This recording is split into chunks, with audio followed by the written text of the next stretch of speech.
একটু আগেই বৃষ্টি হয়ে গিয়েছে। এখন আকাশ পরিষ্কার। কেমন ভিজে মাটির গন্ধ আসছে। কোথা থেকে দুটো ভিজে টুনটুনি এসে বসেছে বারান্দায়। একজন আরেকজনের গায়ে ঠুকাঠুকি করছে। বাগানবিলাস গাছটা নেতিয়ে আছে। রুহি এক কাপ চা নিয়ে বারান্দায় এসে বসল। নাদিরার শরীরটা খুব একটা ভালো নেই। প্রেশার ফল করেছে। রুহি জোর করে একটু ভাত খাইয়ে ঘুম পাড়িয়ে দিয়ে এসেছে। এই মহিলাটিকে সে মায়ের মতো ভালোবাসে। কোনোভাবেই চায় না মায়ের মতো সেও হারিয়ে যাক। এই বাসায় 4 বছর ধরে আছে রুহি। অথচ নাদিরা বা ইভা কেউই ওকে বুঝতে দেয়নি সে পর। এতটা ভালোবাসে ওরা রুহিকে। ইভাকে ফোন করেছে রুহি। কিছুক্ষণের মধ্যেই আসছে। মায়ের শরীর ভালো নেই শুনে চিন্তায় পড়ে গিয়েছে বেচারি। রাতুল আসলে ডাক্তারের কাছে নিয়ে যাবে। চায়ের কাপে চুমু দিতে দিতে রুহির মনে পড়ে বিষণ্ণ আর ভয়ানক অতীতের কথা। আজকাল জানে না রুহি ওর সাথে কি হচ্ছে, আগের মতোই হয়ে যাচ্ছে বোধহয়। সবকিছুতে হারানোর ভয়, উল্টোপাল্টা চিন্তাভাবনা। মনে হয় ওর সাজানোর এই পৃথিবীটা কোনো একদিন আবারও ভেঙে চুরমার হয়ে যাবে। 4 বছর আগে অনন্যা আর ইভা একই ভার্সিটিতে পড়ত। কিভাবে যেন ওরা হয়ে যায় প্রাণের বান্ধবী। সেই সুবাদেই মাঝে মাঝে অনন্যার ফ্ল্যাটে যেত ইভা। সেখানেই রুহির সাথে ইভার পরিচয়। 3 জন মিলে ঘুরত, এটা সেটা করত। অ্যাক্সিডেন্টের দিন ওরা 3 জন মিলেই শপিংয়ে গিয়েছিল। ফেরার পথে রুহি ইভার সাথে কথা বলতে বলতে রাস্তা পার হচ্ছিল। সামনে থেকে আসা বাসটা ওর চোখে পড়েনি। পেছনে অনন্যা ছিল। ইভা বাস দেখে রুহিকে টান দিতে যাবার আগেই অনন্যা পেছনে থেকে ওদের দুজনকে ধাক্কা দিয়ে সরিয়ে দেয়। দুজন দুদিকে ছিটকে পড়ে। রুহি পড়ে রডের উপর। ইভা একটা রিকশার সাথে বাড়ি খায়। হাত পা ছিলে যায় কিন্তু খুব বেশি লাগেনি। জ্ঞান ফেরার পরে যখন রুহি অনন্যার মৃত্যুর খবরটা সহজভাবে নিতে পারেনি। যখন রুহির আর কোথাও যাওয়ার জায়গা রইল না তখন ইভা ওর পাশে দাঁড়ায়। ছোট একটা সার্জারির মাধ্যমে রুহির পায়ে আঙুল কেটে ফেলা হয়। এই পুরোটা সময় বড় বোনের মতো রুহিকে সামলিয়েছে ইভা আর ওর মা। নিজেদের বাড়িতে আশ্রয় দিয়েছে। অনন্যার মৃত্যুর ধাক্কা সামলাতে অনেক সময় লেগেছে রুহির। পুরো একটা বছর শকে ছিল। মাঝরাতে ভয়ঙ্কর স্বপ্ন দেখে চিৎকার করে উঠত। রক্ত দেখলে মাথা ঘুরে পড়ে যেত। রান্নাঘরে যেতে পারত না, আগুন দেখলেই মুখ চোখ লাল হয়ে যেত। পড়াশোনায় মনোযোগ ছিল না। শুধু দেখত অনন্যা ওর পাশে বসে আছে, তাকিয়ে আছে আর খিলখিল করে হাসছে। মেয়েটা খুব সুন্দরী ছিল। স্বপ্নে রুহির সাথে কথা বলত। রুহি এক পর্যায়ে ঘরের দরজা জানালা বন্ধ করে দিনরাত নিজেকে আটকে রাখত। কাঁদত খুব। প্রচুর হ্যালুসিনেশন ওকে পাগল বানিয়ে দিচ্ছিল। অসংখ্য ফোবিয়ায় ভুগত। এই ভয়ঙ্কর সিচুয়েশন থেকে ইভা ওকে বের করে এনেছে। ডাক্তারদের নির্দেশনা মতো সবকিছু করেছে। যেখানে যাবার দরকার, যা দরকার সব করেছে। কত শত ডাক্তার দেখিয়েছে বলার বাইরে। কোনো আপনজনও বোধহয় এতটা করে না কারোর জন্য। দীর্ঘ একটা বছর পরে রুহি স্বাভাবিক হল। পুরো জার্নিটাতে নাদিরা সবসময় ইভাকে সাপোর্ট করেছিল। না হলে আজ রুহি কোথায় থাকত ভাবতেই গা শিউরে ওঠে। হয় রাস্তায় না হয় পাগলখানায়। ভাগ্যবতী বলেই সবসময় সব পরিস্থিতি মোকাবিলা করতে পারে রুহি। সবাই ওকে সাহায্য করে। জীবনের কঠিন মুহূর্তগুলো বিভোর, অনন্যা আর ইভাকে পাশে পেয়েছে। এক একটা জীবনমরণ সমস্যা থেকে বের করে এনেছে এরা 3 জন, বিভিন্ন সময়ে। এদের ঋণ পরিশোধ করার ক্ষমতা রুহির কোনোদিনও হবে না। শহরের সব মানুষেরা খারাপ বা অকৃতজ্ঞ নয়। রুহি এখন সেটা বুঝতে পারে প্রবলভাবে। অতীতের কথা ভেবে একটা দীর্ঘশ্বাস বেরুল রুহির। ওর এমন এলোমেলো জীবনে সদ্য ফোটা পদ্মের মতো আবারও ঢু মেরেছে বিভোর নামক মানুষটি। এই কথাগুলো যখন বিভোরকে জানিয়েছিল তখন অদ্ভুত এক আর্তনাদ ওর চোখে টের পেয়েছে রুহি। বাইরে কিছু প্রকাশ না করলেও ভেতরে ভেতরে নিদারুণ পড়েছে সেটা ওকে দেখেই বোঝা যাচ্ছিল। কতটা ডেসপারেট হয়ে আছে এখন বিভোর। এক বুক ভালোবাসা আর যত্ন দিয়ে নতুন একটা পৃথিবী গড়ে দিবে সে রুহিকে। অল্প হাসল রুহি। বেচারা না জানি কতটা অসহায় অবস্থায় আছে।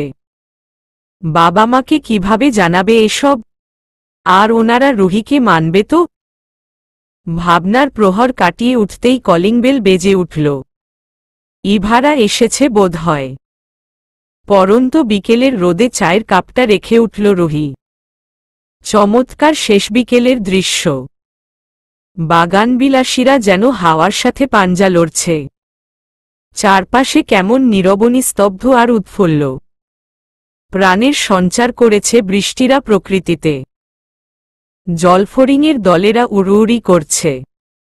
সোনাবরণ রোদ্দুরে ঝকমক করছে পুরো পৃথিবী। রুহির বারবার কেমন প্রশ্ন করতে ইচ্ছে হয়, এত সুন্দর হওয়ার কোনো দরকার ছিল পৃথিবী? এই নিয়ে 4 গ্লাস পানি শেষ করল বিভোর। নাসিমা চৌধুরী এবার বিরক্ত হয়ে ছেলেকে ধমক লাগালেন। তিনি বুঝতেই পারছেন না বিভোর এতটা নার্ভাস হয়ে আছে কেন। বিভোর নিজেকে শান্ত করার চেষ্টা করছে, কিন্তু কিছুতেই পারছে না। কিভাবে বলবে যে সে বিবাহিত? বাবা তো নির্ঘাত ওকে কথা শোনাবে। মনে হচ্ছে এই কথাটা বাবাকে বলার চেয়ে ডাক্তারির পড়া করা ভীষণ সহজ। নাসিমা আর বাবর চৌধুরী পুত্রের মুখের দিকে চাতক পাখির ন্যায় চেয়ে আছে। কি বলতে চায় বিভোর? এত ইতস্তত করার মানে কি? মুখচোখ রক্তিম আভায় ছেয়ে আছে বিভোরের। ও একটু বেশিই ফর্সা, যার দরুন লজ্জা বা অতিরিক্ত টেনশনে টকটকে লাল বর্ণ ধারণ করে।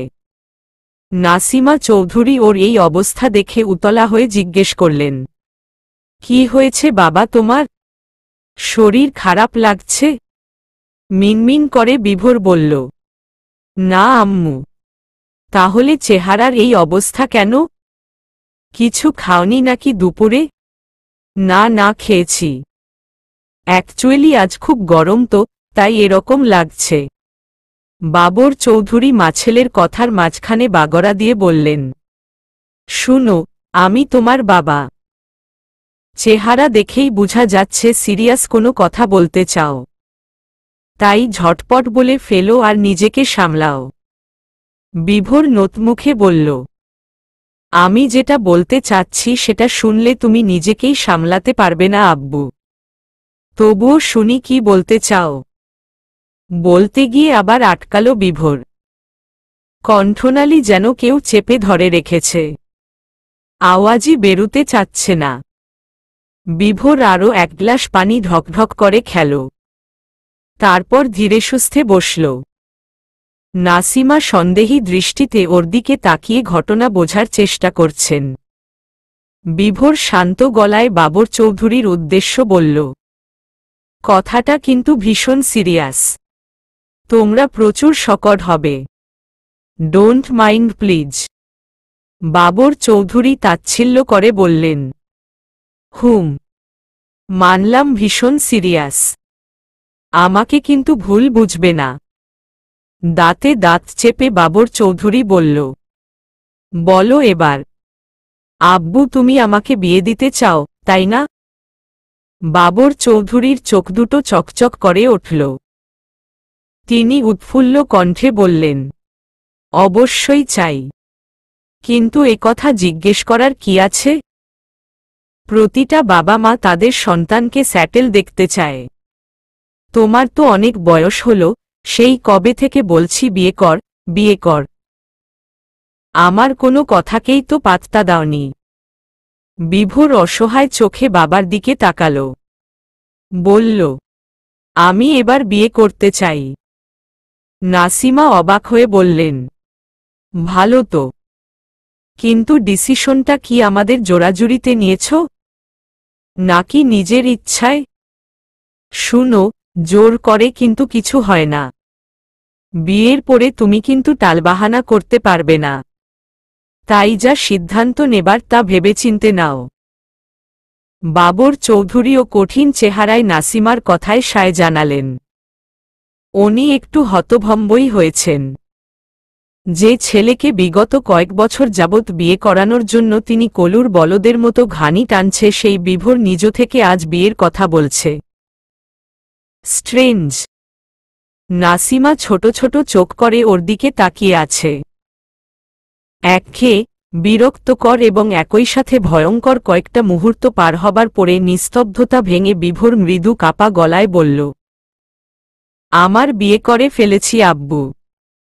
নাসিমা এবং বাবর চৌধুরী দুজনেই চমকে উঠল। প্রায় একসাথেই চেঁচিয়ে উঠে বলল, কি বলছ তুমি বিভোর? বিভোর কথাটা বলে একটা প্রশান্তির হাসি টানল ঠোঁটের কোণে। আসল কথাটা বলেছে, এবার সেকেন্ড টপিক অর্থাৎ রক্তজবার কথাটা বলতে পারলেই ওর বুক থেকে একটা পাথর নেমে যাবে। বলল, হুম আব্বু, পিওর সত্য কথা বলছি আমি। বিভোরের কাছ থেকে এই কথা শুনতে হবে তা কখনো ভাবেনি বাবর চৌধুরী। তার একটাই ছেলে। কত স্বপ্ন ছিল ধুমধাম করে ছেলের বিয়ে দেবে, কিন্তু কিছু হল না। ওনার বিশ্বাস আর ভরসার মর্যাদা দিল না। ছেলেমেয়েরা বড় হয়ে গেলে এতটাই পর হয়ে যায় নাকি বাবা মা? তাদের মতামতের কোনোই কি মূল্য নেই? মাথা ধরে আসছে নাসিমা চৌধুরীর। জিজ্ঞেস করলেন, কবে করেছ বিয়ে? বিভোর ইতস্তত করে বলল, অনেক বছর হয়ে গিয়েছে।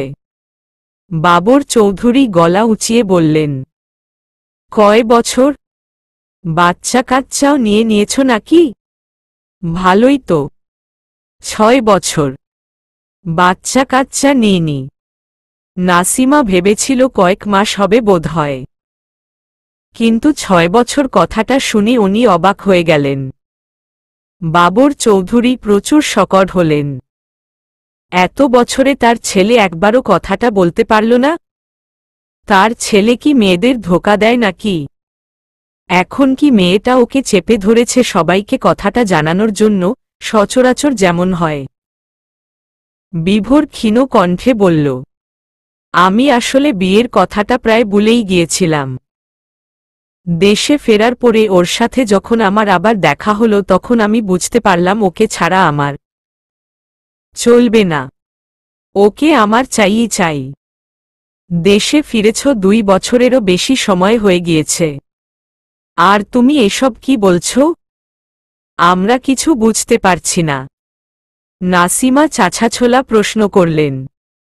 বিভোর মাকে বলল, আসলে আমি বিয়ে করতে চাইনি। পরিস্থিতি বাধ্য করেছিল তখন আমাদের। পরিস্থিতি? কি এমন হলো যে তোমরা বিয়ে করতে বাধ্য হয়ে গেলে? বিভোর বলল, সেইবার আমি ফ্রেন্ডের বাসা থেকে ফিরছিলাম। ট্রেনেই ওর সাথে প্রথম দেখা। কয়েকটা ছেলে মিলে আমাদেরকে জোর করে বিয়ে দিয়ে দেয়। পুরো ঘটনাটা বাবা মাকে খুলে বলল বিভোর। মাহিমের অত্যাচার, ট্রেনে দেখা আর পরিস্থিতির চাপে বিয়ে করা। এমনকি রুহিকে একা শহরে ছেড়ে দেওয়া, স্বামীর দায়িত্ব পালন না করা, ওর খোঁজ না নেওয়া, এভরিথিং। বিদেশে গিয়ে কলিগের সাথে রিলেশন এবং ব্রেকআপ করা সবকিছু ওরা মনোযোগ দিয়ে শুনল, কিন্তু কিছু বলল না। রাগে থমথম করছে বাবর চৌধুরীর চেহারা। নিজের ছেলেকে ঠকবাজ মনে হচ্ছে তার। এত লেখাপড়া শিখিয়ে ডাক্তার বানিয়েছিল কি একটা মেয়ের সাথে এইরকম করার জন্য? এই শিক্ষা কোথায় পেয়েছে সে? বসার ঘরে শুনশান নীরবতা বিরাজমান। গুমোট পরিস্থিতি সবসময়ই অস্বস্তিজনক ও বিরক্তিকর। মা বাবার মুখের রং পাল্টাচ্ছে। দীপ্তিমান চেহারায় ভর করছে বর্ষার কালো মেঘেরা। প্রশান্তির বাতাসের ছিটেফোঁটাও দেখা যাচ্ছে না। বিভোর থমকালো, বাবমা কি তবে ওর বিয়ের কথাটা হজম করতে পারছেন না? ওরা কি বিভোরকে বুঝবে না? কয়েক সেকেন্ড নীরবতায় কাটল। ওর বুকের বাপাশে চিনচিন ব্যথা অনুভূত হচ্ছে। কোনোমতে বলল, কিছু বলছো না কেন তোমরা? বাবর চৌধুরী বললেন, কি বলবো? বলার মতো মুখ রেখেছ আমাদের? তোমরা আমার পুরো কথাটা শোনো। গর্জন করে উঠলেন বাবর চৌধুরী। থামো। তোমার মতো কুলাঙ্গার ছেলের মুখ থেকে আর একটা কথাও শুনতে চাই না। বিভোর আহত হল। ওরা মানতে পারছে না এটা। তবুও বলার চেষ্টা করল, আব্বু তুমি আমার কথা। Stop it. আমাকে একদম আব্বু বলে ডাকবে না। আমাকে ভুল বুঝছো তোমরা। আমার সিচুয়েশনটা একটু বুঝো প্লিজ। আর কিছুই আমরা বুঝতে চাচ্ছি না। তুমি এবার চাইছো যে সামাজিকভাবে তোমাদের বিয়েটা আবার দিতে, তাই তো? ওকে ফাইন, এটা আমি করব। আফটার অল তুমি আমাদের একমাত্র পুত্র। কিন্তু তোমার বিহেভিয়ার অনুযায়ী তুমি একটা কাপুরুষ। এরকম সন্তান বাবা মায়ের জন্য লজ্জার। আমার ভীষণ লজ্জা করছে, মাথা নিচু করে দিয়েছ তুমি আমার। এতটাও ইররেসপন্সিবল কি করে হলে তুমি? আমি এখন সেই মেয়ের কাছে কোনো মুখ নিয়ে দাঁড়াবো? Answer me. বিভোর ঝটপট করে বলে ফেলল, মেয়েটাকে জানো তোমরা? রুহানি। নাসিমা অবাক হয়ে বললেন, কোনো রুহানি? অপরাধীর মতো মুখ বিভোরের। অসহায় গলায় বলল, নাদিরা আন্টির বাসায় যে থাকে, রুহি। আমার স্ত্রী, অর্ধাঙ্গিনী সে। তার সাথে আমি প্রচুর অন্যায় করে ফেলেছি, তার শাস্তিও পাচ্ছি। আমাকে প্লিজ নিজের ভুল শুধরানোর সুযোগ দাও তোমরা। রুহির কথা শুনে ওনারা আকাশ থেকে পড়লেন। তার মানে ওনাদের ছেলের জন্যই মেয়েটার আজ এই অবস্থা? কিভাবে পারল এটা করতে বিভোর? মেয়েটার কোথাও যাওয়ার জায়গা নেই, অন্যের বাড়িতে আশ্রিতার মতো থাকে, যদিও নাদিরা নিজের মেয়ের মতোই রাখে। ওরা আশ্রয় না দিলে মেয়েটা সত্যিই পাগলখানায় থাকত আজ, নয়তো রাস্তায়। রুহির খুঁটিনাটি সবকিছুই জানে ওরা, বিয়ের কথাটা তো কাউকে বলেনি। কতটা ভালো হলে একটা মেয়ে নিজের স্বামীর পরিচয় লুকিয়ে রাখতে পারে, একবার নিজের অধিকারটুকুও চাইতে আসল না। অথচ আজকাল ডাক্তার, ইঞ্জিনিয়ার ছেলের পিছনে মেয়েরা লাইন লেগে থাকে। রাগ হচ্ছে বাবর চৌধুরীর।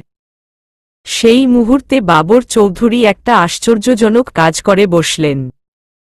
উঠে দাঁড়িয়ে ঠাস করে থাপ্পড় মারলেন ছেলেকে।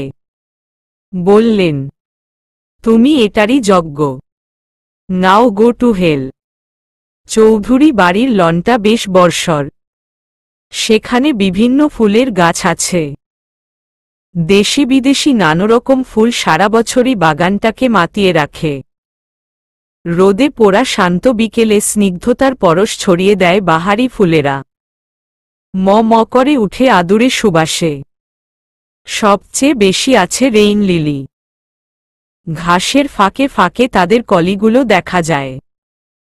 পায়ের নিচে চাপা পড়ে যায় বলে সেদিকটায় মালি ছাড়া আর কেউ যায় না। বাগানের প্রায় অর্ধেক অংশ জুড়েই রেইন লিলিদের বিস্তার। সাদা গোলাপি রঙের ফুলগুলোতে রোজ সকালে হাত বুলিয়ে দেন বাবর চৌধুরী। প্রকৃতিপ্রেমী একজন মানুষ। কিন্তু ছেলে বিভোরকে শত চেষ্টা করেও প্রকৃতিপ্রেমী বানাতে পারেননি, তবে প্রকৃতির ক্ষতি সে করে না। যাই হোক, সকালবেলা মর্নিং ওয়াক করার জন্য লনে নামতেই দেখলেন সদ্য নতুন গোলাপ গাছটিতে ফোটা কালো গোলাপ ফুলটা কেউ ছিঁড়ে নিয়েছে। বাবর চৌধুরীর মেজাজ খারাপ হয়ে গেল। রাগ উঠল এবং এক পর্যায়ে লাল চেহারা নিয়ে তিনি মালি রতনকে ডেকে পাঠালেন। মালি হাঁকডাক শুনেই দ্রুত দৌড়ে এলো, নতমুখী হয়ে জিজ্ঞেস করল, কি করতে পারি স্যার? বাবর চৌধুরী কড়া গলায় জিজ্ঞেস করলেন, গোলাপগুলো কে তুলেছে? রতন আস্তে করে বলল, জানি না স্যার। আশ্চর্য, তুমি বাগানের মালি আর তুমিই জানো না গাছ থেকে কে ফুল ছিঁড়েছে? মালি মাথা নিচু করে দাঁড়িয়ে রইল। বাবর চৌধুরী রাগে গজগজ করতে করতে বললেন, লাল গোলাপিগুলো ছিঁড়ে নিলে তাও মানা যেত, কালো গোলাপটা ছিঁড়ে নিল কোনো সাহসে? কার এত বুকের পাটা আমার গাছে হাত দেয়? কে সে? মালি রতনের মুখটা শুকিয়ে এতটুকু হয়ে গিয়েছে। বাবর চৌধুরী খুব ভালো একটা মানুষ, সবার সাথে বন্ধুর মতো আচরণ করেন, হাসি খুশি থাকতে পছন্দ করেন, কিন্তু তার বাগানের গাছ থেকে কারোর ফুল ছিঁড়ার পারমিশন নেই। এমন হলে কুরুক্ষেত্র বাঁধিয়ে ছাড়েন তিনি। ওনার মতে হাতে নয়, ফুলেদের মানায় ফুলগাছেই। সবটাই রতন জানে। তবে আজ এই দুঃসাহস কে দেখালো? রতন মনে মনে মজা পাচ্ছে, আবার ভয়ও হচ্ছে। চাকরিটা না আবার চলে যায়। যদিও এই সম্ভাবনা ক্ষীণ, কারণ শহরে আজকাল মালি পাওয়া দুষ্কর হয়ে গিয়েছে। রতনকে তো অনেক খুঁজে তারপর পেয়েছেন বাবর চৌধুরী। রতন বলল, স্যার, একটাই তো ছিঁড়ছে, হয়তো বাতাসে নিচে পইরা গেছে। তেতে উঠলেন বাবর চৌধুরী। বাতাসে যদি ফুলটা পড়েই যেত তাহলে নিচে থাকত। কোথায় আছে ফুলের কোনো চিহ্ন? না স্যার। তাহলে বোকার মতো কথা বলো কেন? তুমি জানো আমি কত বিচক্ষণ ব্যক্তি। সেনাবাহিনীর বড় অফিসার ছিলাম আমি, আর তুমি আমাকে লজিক ছাড়া কথা শোনাও? Damn it! ছাইরা দেন স্যার, আর লজিক ছাড়া কথা কমু না। পলিটিক্স শিখেছ ভালোই, এর লগে পলিটিক্সের কি সম্পর্ক স্যার? তোমার মাথা। যাও কাজ করো, ভালো করে ডালগুলো ছেটে দিও। সার দিয়েছ? একটু পরে দিমু। রোদটা পশ্চিমমুখী হইয়া নেক। আচ্ছা, আর শুনো, কদিন পর বাসায় বিয়েটিয়ে লাগবে। তুমি বাগানটা ভালো করে পরিষ্কার করে শুকনো পাতা ফেলে দিও। কয়েকটা গাঁদা আর বেলিফুলের চারা এনে গেইটের কাছে লাগিয়ে দিও। কৃষ্ণচূড়া নেই বাসায়, একটা গাছ এনে পেছনের দিকে লাগিও। বুঝেছ? রতন মনোযোগ দিয়ে সব শুনে খাতায় নোট করে রাখল। ভেবেচিন্তে বলল, দাদাভাইয়ের বিয়ে নাকি স্যার? হুম। বিয়া করতে রাজি হইছে নাকি? হুম।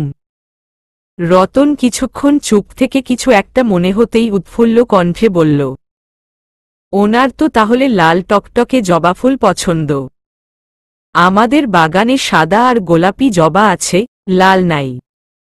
একটা রক্তজবার চারা নিয়ে আসুন স্যার। বাবর চৌধুরী বললেন, বিভোর তোমাকে বলেছে ওর রক্তজবা পছন্দ? তেমনভাবে বলে নাই। সকালে বাগানে এসে জিজ্ঞেস করল লাল টকটকে জবা আছে কিনা। আমি বললাম নাই। বাবর চৌধুরী গম্ভীর কণ্ঠে বললেন, তাহলে নিয়ে এসো। ছেলে তো নিজের পছন্দ অপছন্দের কথা আমাদের বলেই না। এত গোপনীয়তা কিভাবে শিখল বুঝতে পারছি না।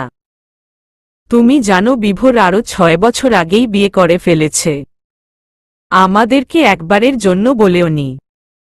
ভাবতে পারছো আমার গুণধর ডাক্তার ছেলে কতটা ডেঞ্জারাস। বলেই বাবর চৌধুরী হেঁটে চলে গেলেন। রতন এই কথাটা শোনার জন্য মোটেও প্রস্তুত ছিল না। হতভম্ব হয়ে দাঁড়িয়ে রইল। বিভোর বিয়ে করতে এতদিন রাজি হয়নি দেখে সেও মনে মনে বিয়ে না করার প্রতিজ্ঞা করেছিল। কারণ মেয়ে মানেই ঝামেলা আর বউ মানে আরও বেশি ঝামেলা। ওরা কবললে কলকাতা বুঝবেই। কিন্তু বিভোর আরও আগেই বিয়ে করে রেখেছে শুনে রতনের বুকটা দুমড়ে মুচড়ে গেল। এবার ওকেও বিয়ে করতে হবে আর বউয়ের কথায় উঠবস করতে হবে। কারণ বিভোরকে অনুসরণ করতে সে ভালোবাসে। ও যা করে রতনও তাই করে। বিভোর এখন জিম করা শুরু করেছে, রতনও করছে। মনটা খারাপ হয়ে গেল ওর। কাঁচি আর বালতিটা হাতে তুলে নিয়ে ধীর পায়ে কাজে লেগে পড়ল। তখন মধ্য দুপুর 3টে বাজে। শহরটাকে রোদ তার তেজ দিয়ে ঝলসে দিচ্ছে যেন। কাঠফাটা রোদ্দুরে ঘেমে নে একাকার রুহি। এই গরমে বের হওয়াটা বোধহয় ভুলই হয়েছে ওর। এর মাঝে ছাতা আনতেও ভুলে গিয়েছে। এর কোনো মানে হয়? নিজের কপাল নিজেরই চাপড়াতে ইচ্ছে করছে। রিকশায় বসে নিজের উপর বিরক্ত হচ্ছে রুহি। জ্যাম যে কখন ছুটবে খোদা জানেন। মাঝে মাঝে ওর মনে হয় রিকশা, বাস, ট্রেন তৈরি না করে বিজ্ঞানীদের উচিত ছিল ডানা তৈরি করা। তাহলে মানুষ নিজের মতো উড়ে উড়ে যেখানে ইচ্ছে সেখানেই যেতে পারত।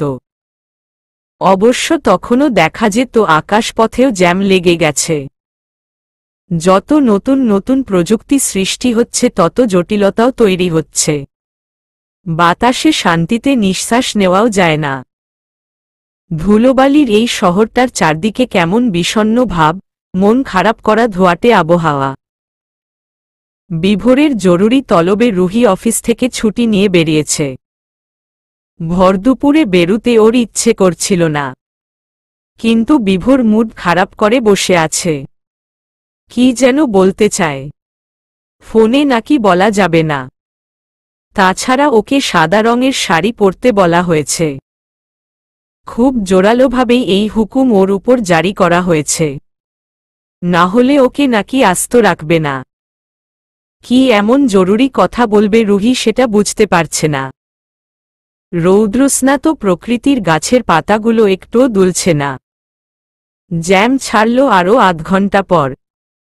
কয়েক মিনিটের মধ্যেই পৌঁছে গেল রেস্টুরেন্টে। রিকশা ভাড়া মিটিয়ে কাচের দরজা ঠেলে ভেতরে ঢুকল রুহি। ভেতরে টিমটিম মায়াবী আলো। খুব চমৎকার করে সাজানো সবকিছু। কেউ নেই আশেপাশে। মৃদু শব্দে সাউন্ড বক্সে একটা সুর বাজছে। অচেনা সুর, তবে ভীষণ করুণ। বাঁশির নয়, পিয়ানোর। ভেতরটা শীতাতপ নিয়ন্ত্রিত। ঠান্ডা লাগছে একটু একটু। মনটা কেমন খারাপ হয়ে গেল রুহির। বিভোরকে আশেপাশে কোথাও দেখতে পেল না সে। রুহির একটু ভয় ভয় করতে লাগল। মানুষজন নেই কেন?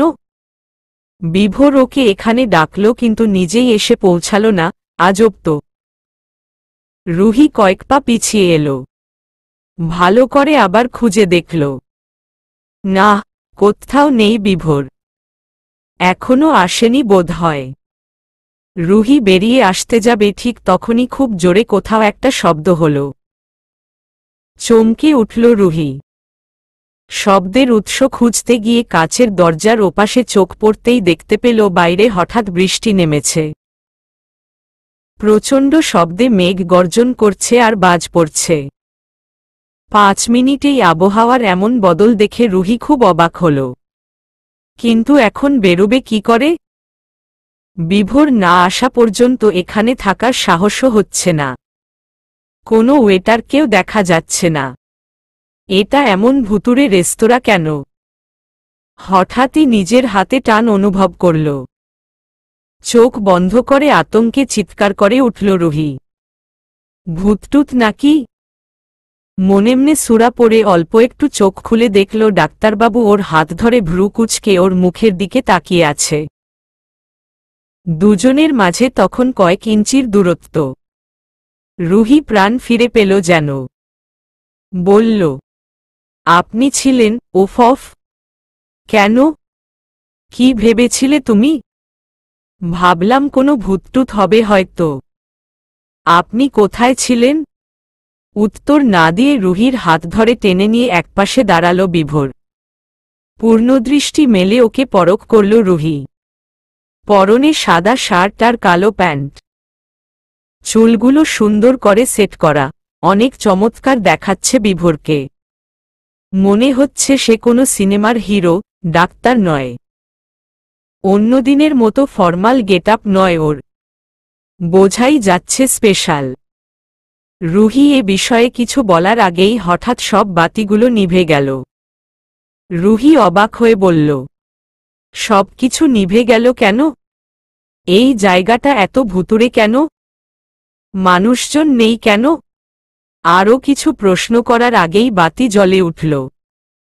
তবে সেটা সাদামাটা আলো নয়। সোনালি রঙের অদ্ভুত আলোতে ছেয়ে গেল পুরো রেস্তোরাঁ।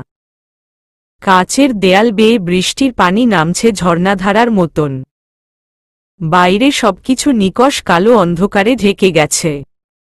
ঘড়ির টিকটিক শব্দ জানান দিল সন্ধ্যা 6টা এখন। চারদিকে রাজকীয় ভাব বিরাজমান। বিভোরকে দেখাচ্ছে কোনো এক অচিন দেশের রাজপুত্র। তবে রাজপুত্রদেরকে শার্ট প্যান্টে মানায় না। বিভোরকে মানিয়েছে। পুরোটা রেস্তোরাঁ সারা বিকেলের জন্য বুকট করে নিয়েছে ও। সেজন্যই মানুষ নেই। রুহি ঘুরে ঘুরে দেখল আশপাশটা। কেমন রাজকীয় ভাব। হঠাৎ বিভোর রুহিকে চমকে দিয়েই ওর হাতে তুলে দিল কালো একটা গোলাপ। গম্ভীর কণ্ঠে বলে উঠল, আমি তোমাকে ভালোবাসি রক্তজবা। Will you marry me? ব্যাস। এই দুটো বাক্য শোনার জন্য এতকাল ধরে চাতক পাখির ন্যায় অপেক্ষা করেছে রুহি। তার প্রিয় পুরুষটির মুখ থেকে নতুনভাবে শুনতে চেয়েছিল কথাগুলো। তবে কি এইসব আয়োজন ওর জন্যই ছিল? চোখের কোণে পানি জমে গেলেও অদ্ভুত এক সুখে মনটা উল্লাসে নেচে উঠল। টুকটুকে লাল হয়ে গিয়েছে ওর গাল। একটু হাসল রুহি। প্রপোজ করাটাও ঠিকঠাক শিখতে পারল না বেচারা। রুহিকে হাসতে দেখে বিভোর বলল, হাসছ যে? আপনার প্রপোজ করার স্টাইল দেখে হাসি চাপাতে পারলাম না। কেন? এখানে হাসির কি হলো? আম সিরিয়াস। এভাবে কেউ গম্ভীরস্বরে প্রপোজ করে কাউকে? আর ফুল কি এভাবে দেয়? সুন্দর করে মাটিতে হাঁটু গেড়ে বসে ফুলটা এগিয়ে দিয়ে বলতে হয়, আমি তোমাকে ভালোবাসি। বুঝেছেন মাথামোটা ডাক্তার সাহেব? বিভোরের মুখটা দেখার মতো হল। কাচুমাচু করে বলল, আমি তাহলে আবার করছি। রুহির হাসি পেল। বিভোরকে আচমকা জড়িয়ে ধরে বলল, আমিও আপনাকে ভালোবাসি। আর করার দরকার নেই। কিন্তু এই কালো গোলাপ কোথায় পেলেন আপনি? বিভোরের ঠোঁটের কোণে ঈষৎ হাসির রেখা ফুটে উঠল। রুহির চুলগুলোতে হাত বুলিয়ে বলল, আব্বুর গাছ থেকে নিয়ে এসেছি। জানতে পারলে আমাকে এই গোলাপ গাছের নিচে জ্যান্ত পুঁতে দেবে। রুহি হেসে উঠল। তার মানে চুরি করেছেন? হুম, বাধ্য হয়ে। সকালবেলা বাগানে গেলাম রক্তজবা আছে কিনা খুঁজতে। রতন জানালো নেই। অন্য কোনো ফুল পছন্দ হচ্ছিল না। হঠাৎ কালো গোলাপ দেখে ভাবলাম এটা নিয়ে যাই। বেশ সুন্দর, কিন্তু এটা তোমাকে প্রপোজ করার জন্যই চোরের তকমা লাগাতে হলো। ডাক্তার থেকে সোজা চোর। নিজেকে চোর চোরই মনে হচ্ছে। রুহি হাসতে হাসতে বলল, চোর? হা হা। বাইরে থেকে কিনে নিলেই পারতেন। সাদা রঙা জামদানি শাড়িতে সোনালি রাজকীয় আলোতে বিভোরের রক্তজবাকে তখন ঠিক কতটা মোহনীয় লাগছিল সেটা বুঝানোর সাধ্য ওর নেই। এত মায়াভরা মুখ কেন ওর? বিভোর একদৃষ্টিতে ওর রক্তজবার দিকে তাকিয়ে রইল। মেয়েটার বয়স কত এখন? গুনে গুনে দেখল 25-এ পড়বে। অথচ ওর কাছে এখনো প্রথম দিনের সেই ছোট্ট মেয়েটিই আছে। এই সন্ধেটা বিভোরের সারা জীবন মনে থাকবে। এই শ্রাবণ সন্ধ্যাটুকুর মুহূর্তটা যদি ফ্রেমে বন্দি করে রাখা যেত তাহলে ও তাই করত। মুগ্ধ হওয়া কণ্ঠে বলে উঠে, এভাবে হেসো না তো, এখানে লাগে। বিভোর বুকের মাঝখানে হাত রেখে কথাটা বলল। রুহি লজ্জা পেয়ে মুখটা নিচু করে ফেলল। চুলগুলো এদিক ওদিক উড়ছে। বিভোর কানের পাশে গুজে দিয়ে মৃদু হেসে বলল, আমাদের ব্যাপারটা আব্বু আম্মুকে জানিয়ে দিয়েছি। রুহির মুখ থেকে হাসিটা মুহূর্তেই উধাও হয়ে গেল। কম্পিত কণ্ঠে জিজ্ঞেস করল, ওরা আমাকে মানেনি, তাই না? জানতাম আমি। এমন একটা এতিম আশ্রিতা মেয়েকে কেন মানবে ওরা? আপনার পাশে আরও কত সুন্দরী, ভালো, এডুকেটেড মেয়েরা ঘুরে। সেখানে আমি তো নিছকই সাদামাটা। বিভোরের বুকটা জ্বালা করতে লাগল রুহির কথায়। মেয়েটা এত অবুঝ কেন? কোনো কিছু না বলে ওর হাত ধরে গাইতে লাগল, আমার সারাটা দিন, মেঘলা আকাশ, বৃষ্টি তোমাকে দিলাম। শুধু শ্রাবণ সন্ধ্যাটুকু তোমার কাছে চেয়ে নিলাম। আমার সারাটা দিন, মেঘলা আকাশ, বৃষ্টি তোমাকে দিলাম। হৃদয়ের জানালায় চোখ মেলে রাখি, বাতাসের বাঁশিতে কান পেতে থাকি। রুহি শুধু ওর দিকে চেয়ে থাকে। মাথাটা হঠাৎ ঘুরে ওঠে। সবকিছু কেমন ফ্যাকাশে দেখাচ্ছে। বিভোর বিষয়টি লক্ষ্য করল। উদ্বিগ্ন হয়ে জিজ্ঞেস করল, শরীর খারাপ লাগছে? রুহি শুকনো গলায় বলল, না। বিভোর একটা নিঃশ্বাস ছেড়ে বলল, আব্বু আম্মু আমাদের বিয়েটা মেনে নিয়েছেন। তবে বকাবকিও করেছে কেন আগে তাদেরকে জানালাম না। নাদিরা আন্টির বাসায় বোধহয় জানিয়ে দিয়েছে। এই কথা শুনেই রুহি লাফিয়ে উঠে বলল, ইভা আপু জানতে পারলে আমাকে নির্ঘাত মেরে ফেলবে। কেন? ওকে জানাওনি বলে? হ্যাঁ। এত বছর আগে থেকেই যে আমি বিবাহিতা এবং আমার স্বামী যে স্বয়ং তার ভাই, এটা জানার পরেও কি আপনি ভাবছেন আপু আমাকে আস্ত রাখবে? আর নাদিরা আন্টি? ও মাই গড, আমি ওদেরকে ফেস করতে পারবো না। আমি সেই শক্তি পাব না। বিভোর মুখটা বাঁকা করে হাসল। চোখে কেমন অন্যরকম দৃষ্টি। রুহির হাতটা নিজের মুঠোতে নিয়ে বলল, ভালোবাসলে সেই ভালোবাসাকে সবার সামনে প্রকাশ করতে এত সংকোচ কেন তোমার? এই পরিস্থিতি সবাইকে ফেস করতে হয়, আমাকেও করতে হয়েছে। ভয় পেলে চলবে কেমন করে বলো তো? একটু তো ভরসা করো আমায়, কিচ্ছু হবে না। সবাই খুশিই হবে। রুহি শুধু চুপ করে সব শুনল। ওর অস্বস্তি ভাবটা যাচ্ছে না। বিভোর ওয়েটার ডাকল। কয়েক প্রকার খাবারের আইটেম অর্ডার করে রুহির দিকে পানির গ্লাস এগিয়ে দিল। পুরোটাই ও ঢকঢক করে খেয়ে নিল। কপালের রগ দপদপ করছে, বুকে হাতুড়ি পেটাচ্ছে যেন কেউ। বাসায় ফিরে কোনো মুখে ওদের সামনে দাঁড়াবে বুঝতে পারছে না। ইভাও বাসায় আছে আজ 5 দিন। নাদিরার শরীরটা এখন একটু ভালো, প্রেশার নিয়ন্ত্রণে আছে। কিন্তু এই খবর শোনার পরে যদি শকট হন তাহলে? রুহিকে ভুল বুঝবে না তো? ভীষণ হতাশ হল সে। বিভোর ওকে খুঁটিয়ে খুঁটিয়ে দেখে যাচ্ছে। বোঝার চেষ্টা করছে ওর মনের অভিব্যক্তি। সন্ধ্যের হিম বাতাস গায়ে কাঁপন ধরিয়ে দিচ্ছে। রুহি নড়েচড়ে বসল। গায়ে আঁচলটা ভালো করে জড়িয়ে নিল। চোখ মুখ শুকনো। নিজেকে যেন নিজেই চিনতে পারছে না। কোনোমতে খাবারগুলো খেল রুহি, কিন্তু ভালো করে কিছুই খেতে পারল না। চিকেনের টুকরোতে কামড় বসাতেই বমি এসে গেল। মাথা ব্যথা করছে উল্টাপাল্টা চিন্তা করার কারণে। কিন্তু ওর এই অবস্থা বিভোরকে বুঝতে দিল না। অবশ্য বিভোর ওকে লক্ষ্য করছে। অল্প হেসে জানালো ও ঠিক আছে। সব বিল মিটিয়ে ওকে নিয়ে বেরিয়ে পড়ল বিভোর। গাড়ি নিয়ে এসেছে। বিভোর রুহির সঙ্গে নানান কথা বলছে আর রুহি হাসছে। গাড়িতে একটা ইংরেজি গান বাজছে। রাস্তাঘাট চকচক করছে কেমন। বৃষ্টি হওয়ায় হাওয়া সতেজ। রুহি গাড়ির জানালা দিয়ে বাইরে দৃষ্টি দিল। কি সুন্দর রাতের এই শহর। আগে কেন লক্ষ্য করেনি ও?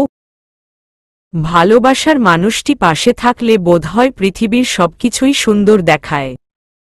আহা, ভালোবাসার মানুষ। রুহি একটু নার্ভাস বলে বিভোরও এলো সঙ্গে। নাদিরার বাসায় ঢোকার মুহূর্তে রুহি বিভোরের শার্ট পেছনে থেকে টেনে ধরে বলল, আমার ভীষণ ভয় করছে। দেখুন আমি বোধহয় হার্ট অ্যাটাক করে ফেলব। বিভোর হেসে বলল, আমি তো হার্টের ডাক্তার, তোমাকে সুস্থ করে দিব একদম। আসো আমার হাত ধরো, আমি আছি না। এত ভয় কিসের তোমার? আন্টি কিছু বলবে না, দেখবে খুব খুশি হবে। রুহির হাতটা চেপে ধরে কলিং বেল বাজালো বিভোর। নাদিরা দরজা খুলে ওদের দুজনকে একসাথে দেখল, তবে কোনো প্রতিক্রিয়া দেখালো না। উৎসাহী কণ্ঠে ইভাকে ডেকে বলে উঠল, এই, ওরা এসে পড়েছে। তুই কোথায়? ভেতরে ঢুকে ওরা দুজনই চমকাল। বিভোরের বাবা মা, নাদিরা, ইভারাতুল সবাই বসার ঘরে। সায়েহে একগাদা শপিং ব্যাগ। সবাই ওদেরকে দেখে হাসল। পাশে বসিয়ে সব শপিং দেখাতে লাগল। ওগুলো নাকি রুহি আর বিভোরের বিয়ের শপিং। নাদিরা ইভাকে ওদের জন্য লেমনেড বানিয়ে আনতে বলল। এসব দেখে রুহি হতবাক। বিভোর আর চোখে ওকে দেখে হাসছে, তার মানে ও এসব প্ল্যান জানত। আর রুহির ভয় দেখে মজা নিচ্ছিল। কিন্তু নাদিরা আর ইভা এত স্বাভাবিক আচরণ করছে কেন? ওরা কি তবে খুশি হয়েছে? রুহি ওদেরকে এক পলক দেখে স্বস্তির হাসি হাসল। সবাই ওকে এত ভালোবাসে কেন আর ওরা এত ভালো কেন? অন্য কেউ হলে ওকে নিশ্চয়ই খারাপ আর সুবিধাবাদী মেয়ে ভাবত। ফ্রেশ হয়ে আসার জন্য সবার কাছ থেকে উঠে লেমনেডের খালি গ্লাসটা টেবিলের উপর রেখে উপরে যাওয়ার সিঁড়িতে উঠার জন্য পা বাড়াল। পেছনে ফিরে বিভোরের দিকে একবার তাকাল, দেখল সবার চোখকে ফাঁকি দিয়ে বিভোর ওকে ইশারায় করছে। আবার চোখও টিপ মারছে। রুহি হেসে ফেলল আর সামনে না তাকিয়েই যেই না পা বাড়িয়ে উপরের সিঁড়িতে পা ফেলতে যাবে তখনই সারিতে পা প্যাঁচিয়ে মাথা ঘুরে নিচে পড়ে গেল। রেলিংয়ের উপর দিকটাতে লেগে মাথায় প্রচণ্ড বাড়ি খেল, ফলে মাথার পেছনে দিকটা ফেটে রক্ত বেরিয়ে এলো। শব্দ শুনে সবাই ঘাড় ঘুরিয়ে এই দৃশ্য দেখে রুহির এই অবস্থা দেখে হতভম্ব। সবার প্রথমে দৌড়ে এলো বিভোর। রুহির জ্ঞান ইতিমধ্যে হারিয়ে ফেলেছে, রক্ত দেখে ওর বুক কেঁপে উঠল বিভোরের। দ্রুত কোলে তুলে কাউচে নিয়ে শোয়াল। ইভা রুহির চোখে মুখে পানির ছিটা দিল, কিন্তু ওর জ্ঞান এলো না। বিভোর একজন ডাক্তার হয়েও বুঝতে পারছে না এখন তার কি করা উচিত। কিংকর্তব্যবিমূঢ় হয়ে আছে। ওর রক্তজবাকে এই লাল রক্ততে মানাচ্ছে না। নাদিরা চিৎকার দিয়ে কেঁদেই দিল। সবাই তাড়াতাড়ি হসপিটালে নিয়ে যাওয়াটাই বেটার মনে করল। বিভোর তখনও ওর হাত ধরে বসে আছে। এই অবস্থা কোনোমতেই মানতে পারছে না। কিছুক্ষণ আগেও রক্তজবার মুখে সে হাসি দেখতে পাচ্ছিল। কয়েক মুহূর্তেই পরিস্থিতি কেমন পাল্টে গেল। রুহিকে গাড়িতে তোলা হল। বিভোর ওর পাশে বসা। হাতটা শক্ত করে ধরে রেখেছে আর একদৃষ্টিতে তাকিয়ে আছে ওর রক্তজবার মোমের মতো সুন্দর মুখটায়। রুহির হাতের মুঠোতে এখনও ওর দেওয়া সেই কালো গোলাপ ফুলটি। শুভ্র শাড়ির সঙ্গে কি চমৎকার দেখাচ্ছে এই দৃশ্যটি। বিভোর মনে মনে দোয়া পড়তে লাগল। এই দৃশ্যটি ও আর সহ্য করতে পারছে না, রুহির কিছু হতে দেবে না। হঠাৎ পাগলের মতো কাণ্ড করে বসল বিভোর। রুহির উষ্ণ ঠোঁটজোড়ায় নিজের ঠোঁট ছুঁয়ে আর্তনাদ করে বলল, এরকমভাবে কেউ ভয় পায়? আমি তো সব সামলে নিচ্ছিলাম। হার্ট অ্যাটাক করলে আমি চিকিৎসা করব বলেছিলাম তো, তাহলে এই রক্তের মানে কি? রক্তজবা বলে ডাকি তাই শোধ নিলে? আমি আর ডাকব না তোমাকে এই নামে, তবুও প্লিজ চোখ খুলো।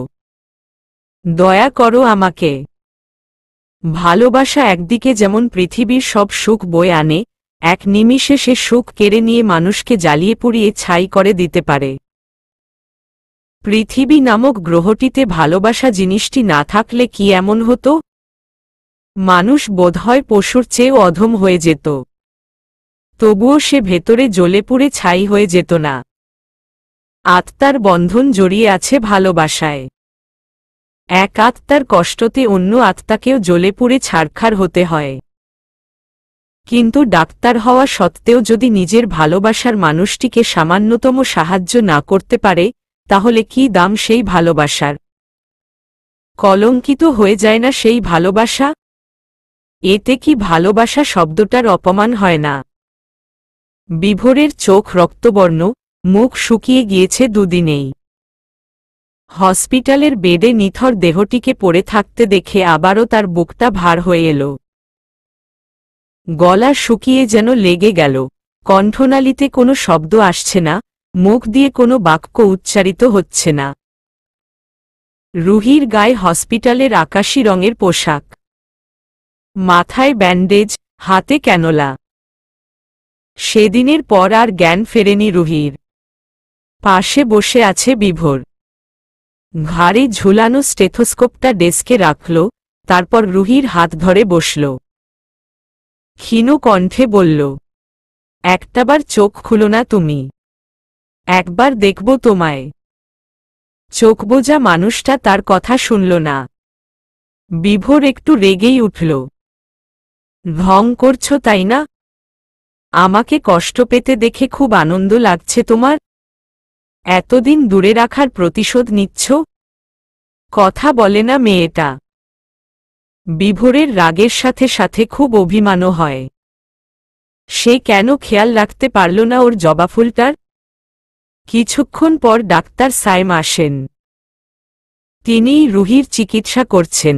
বিভোরকে আশ্বস্ত করল যে খুব দ্রুতই রুহির জ্ঞান ফিরবে। মাথা ফেটে রক্ত বের হওয়ায় একটু বেশিই সমস্যা হয়েছে। তিনি চলে গেলে বিভোর রুহির পাশে বসে রইল। নাসিমা বাসা থেকে রাতের খাবার নিয়ে এসেছেন। জোর করে কয়েক লোকমা ভাত তুলে খাইয়ে দিয়েছেন বিভোরকে। মা কেন বুঝতে পারছে না জবাটাকে ছাড়া ওর গলা দিয়ে খাবার নামছে না? কেন? বিভোর কেবিন থেকে বেরিয়ে এলো। সিস্টার কিয়ারা ওর সঙ্গে দরকারি কথাবার্তা বললেন। নাদিরা রুহির সাথে থাকতে চেয়েছিল, কিন্তু শরীর ততটা ভালো নয় বলে বিভোর জোর করে বাসায় পাঠিয়ে দিয়েছে। ইভার 7 মাস বয়সী একটা মেয়ে বাচ্চা আছে, তাই চাইলেও ও থাকতে পারে না। তবে সর্বক্ষণ ফোন দিয়ে ওর খোঁজখবর নেয়। রুহির সাথে নাসিমা চৌধুরী আর বিভোর থাকেন। ছেলের বউয়ের উপর সবচেয়ে বেশি অধিকার যেন তারই। এই মেয়েটাকে তিনি আগে থেকেই খুব পছন্দ করতেন। কখনো ভাবেননি এই মিষ্টি মেয়েটাই তার পুত্রবধূ হবে। কিন্তু পুত্রবধূ হলেও তিনি সেই নজরে রুহিকে দেখেন না। নিজের মেয়ের মতোই আগলে রাখছেন। রুহির এই অবস্থায় তিনি খুবই ব্যথিত। যেদিন হসপিটালে নিয়ে আসে সেদিন বাবর চৌধুরী বিভোরকে আচ্ছামতো ঝাড়েন। কেন সে খেয়াল রাখেনি ওর জন্য আজ ওর এই অবস্থা, ইত্যাদি ইত্যাদি। রাগে দুঃখে বিভোর সেদিন কেঁদেই ফেলে। নিজের হাসপাতালে থাকার দরুন সবাই দাঁড়িয়ে ওর কান্না দেখছিল আর অবাক হচ্ছিল। সবাই ওকে সান্ত্বনামূলক বাণী শোনাচ্ছিল। বিভোরের এতটাই রাগ হয় যে করিডোরের ফুলের টবটা এক আছাড়ে ভেঙে ফেলে। সবাই হতভম্ব হয়ে যায়। ভেতরে তখন রুহির চিকিৎসা চলছে, রক্ত দেওয়া হচ্ছে। ওর সাথে বিভীরের ব্লাড গ্রুপ ম্যাচ করে না বলে রক্তটুকুও দিতে পারেনি। ক্ষোভে ওর বুক ফেটে যায়। কিসের প্রেমিক, কিসের স্বামী সে? যেখানে মৃতপ্রায় স্ত্রীকে সে সামান্য রক্তও দিতে পারছে না, তখন সে কিসের স্বামী? নাদিরা, ইভা সবাই ওকে দেখে ঘাবড়ে যায়। কিছুতেই সামলানো যাচ্ছিল না। ছেলের মেন্টাল কন্ডিশনের কথা চিন্তা করে বাবর চৌধুরীর মনটা নরম হয়। তিনি ছেলেকে শান্ত করার উদ্দেশ্যে গালে হালকা থাপ্পড় দিয়ে চোখ রাঙিয়ে গমগমে স্বরে বলেন, তুই আমার গাছ থেকে ফুল খেয়েছিস? আজকাল গরু থেকে ছাগলে আপডেট হলি? তোর এই সাহস কিভাবে হলো যে তুই আমার মেয়েকে সেই খাওয়া ফুল গিফট করিস? আমাকে বললে আমি কি দিতাম না? এই ভয়ঙ্কর সিচুয়েশনেও বিভোর বাবার কথা শুনে অবাক। ইভা তো হেসেই দিল।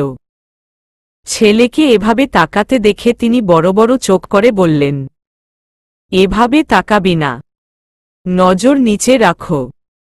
তুই কি ভাবছিস আমি জানলাম কিভাবে? আসলে আমার মেয়েটার হাতে আমার গাছের সেই কালো গোলাপটি ছিল। আমার গাছের ফুল আর আমি চিনব না?